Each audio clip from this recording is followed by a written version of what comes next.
Hello everybody and welcome back to Mummy Week here in the month of October.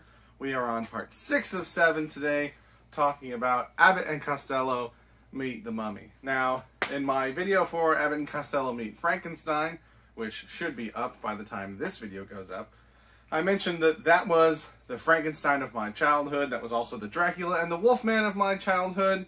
I watched that movie a lot as a kid. It horrified me in certain ways, but like that's where I got my idea from a lot of those monsters was from that movie. Also, I should have a video up for Abbott and Costello Meet Dr. Jekyll and Mr. Hyde. That was another one that terrified me, but that's where my childhood idea of Jekyll and Hyde came from. This one, I don't remember if I watched it as a kid or not. I'd been trying to remember before I watched it, and then as I was watching it, there were certain bits that I felt like I've seen before, but I don't know if it was exactly the same. And that's the trouble with Abbott and Costello, is that they do a lot of the same bits and the same jokes in different films. So there's stuff like with the snake charmer jokes that I've seen before, but I don't know if it maybe was in another movie or if maybe I just saw clips of it. And then there's a great bit where they are both passing off this medallion to each other because they don't want to be the one holding it. And as soon as that scene started, I knew exactly how it was going to go. So it felt very familiar, but I don't know if I had seen it before or if I've just seen something very similar to it before. So even after watching it, I'm still not sure if I've seen this movie before. I don't know. I don't know if it was in the rotation when I was a kid or not. But let's get into my notes. I don't have very many on this. There's very little mummy in this. Most of the things that happen are not really related to the mummy. And then at the very end, we get two other characters dressing up as the mummy. So we've got classic 3 mummy shenanigans. So I don't know. Maybe this was a movie that was on, like my dad might have watched this when I was a kid, and maybe I would watch parts of it and not the whole thing, so maybe that's why some of it seems familiar to me, but not the whole thing. But let's get into my notes. So the movie starts off, which I have a note later on. There are 4 different scenes in this movie that are just entertainment. They're just like people at a club or at a cafe or at a venue where there's entertainment happening, and we just see the entertainment happening, and that happens. It's not uncommon for that to happen in an Abbott and Costello movie, but I don't remember there being 4 in one movie before, and I checked the runtime as I started this movie, and it's 1 hour and 20 minutes, and I'm like, wow, I kind of would have expected something like this would have been closer to 1 hour. Like, that's not long by today's standards, but I'm like, okay, we got quite a bit in this movie. But a not insignificant chunk of that runtime is just people dancing or performing some kind of entertainment piece. And I don't know. I don't know if that's just an Abbott and Costello thing. I don't know if that's a thing that was just common in movies of the 40s and 50s. But this first scene, it's this this fake fight, right? There's this. It's not really a play, I don't think, going on, but we see there's these 4 actors, and it's almost like a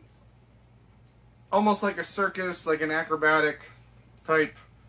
There's a word that I can't think of right now, and someone's gonna yell at me because it's very obviously burlesque. It's like a burlesque act where these characters are fighting each other, but the guy's like flipping the girls over and twirling them and all this stuff, and like I can see how that would be entertaining to people back in the day, and I wrote, this fake fight scene is better than most modern fight scenes. So something I complain about a lot with modern movies are fight scenes where you can't see anything that's happening. It's just cut, cut, cut, cut, cut, cut, cut, cut, cut, cut, cut, cut, cut, cut. and it's impossible to follow what's going on. And those kinds of scenes drive me crazy. So watching this fight scene, I was just like, this is more entertaining to watch for me. I can see what's happening. I can see the skill of the people involved. It's just one long, continuous wide shot. Like, I'm not saying that would work all the time in movies nowadays, but like, it's just, yeah, this is better than a lot of what we get nowadays. Wrote down some names of the characters. So, I already talked about the snake charmer scene. I already talked about all the entertainment. And I already talked about the gag where they're switching the medallion. They find out that there's a curse on whoever holds this medallion, so they just keep switching it into each other's pockets and then into it. I don't know that I would recommend watching this movie, but especially if you're familiar with kind of the Abbott and Costello style of comedy, maybe just search that clip up on YouTube. I'm sure someone's posted it somewhere where they are trying to get rid of this medallion and they're putting it in each other's hamburgers. And it's just classic, good, old school comedy bits that, you know, a lot of people today would call stupid or silly. But it was quite enjoyable. You know, I watched this not right after, but following The Mummy with Tom Cruise, which, you know, takes itself very, very seriously. So it's just nice to have a film that just wants to have some fun and give me a fun time. And it did that. And then I already talked about how we got 3 mummies at the end. And not a lot of notes on this one. My last note is that the movie ends with them creating a club, a cafe, to honor the legacy of Clarice, the mummy in this movie. So it's the Cafe Clarice, and it's like keeping the legend alive, blah, blah, blah. And it reminded me of Imhotep's, which is in the Mummy series from 1999 with Brendan Fraser. I don't know if it's the second or the third film, but in one of the films, Jonathan has started like a club called Imhotep's, and he's using his experience to kind of build an atmosphere around this new business that he's created. And so it makes me wonder if that aspect of those films was a reference to this, or if it's just happens to be a coincidence. I would guess, considering that they're both Universal films, that it probably is more of an homage or a callback, because it doesn't play a big part in either film, but I think it plays even less of a part in the newer films. So naming an establishment after the Mummy, I think, is probably a callback to this movie, unless it came from one of the sequels that I haven't seen, and maybe this movie was also referencing that. I don't know. That's very, very possible. But that's all I've got. There's not a lot to say about this. There's not very much mummy in it. If you want mummy action, this isn't the one for you.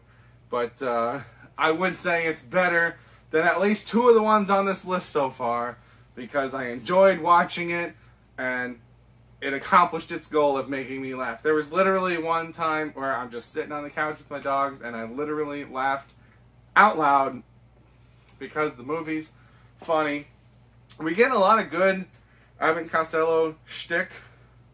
You know, we had the same bit from when they meet Frankenstein, where they go to barricade a door that opens from the other side, and it's done slightly differently. It just, there's a lot of good, you know, classic comedy goodness in here. Just most of it doesn't actually have anything to do with the Mummy. So, kind of an odd duck out here, but certainly not, in my opinion, the worst Mummy film on this list. So, I've tried stretching this video long enough. That's all I've got to say about Abbott and Costello Meet the Mummy. Let me know if you have any thoughts, but that's all that I have. Thank you for watching, and have a good day.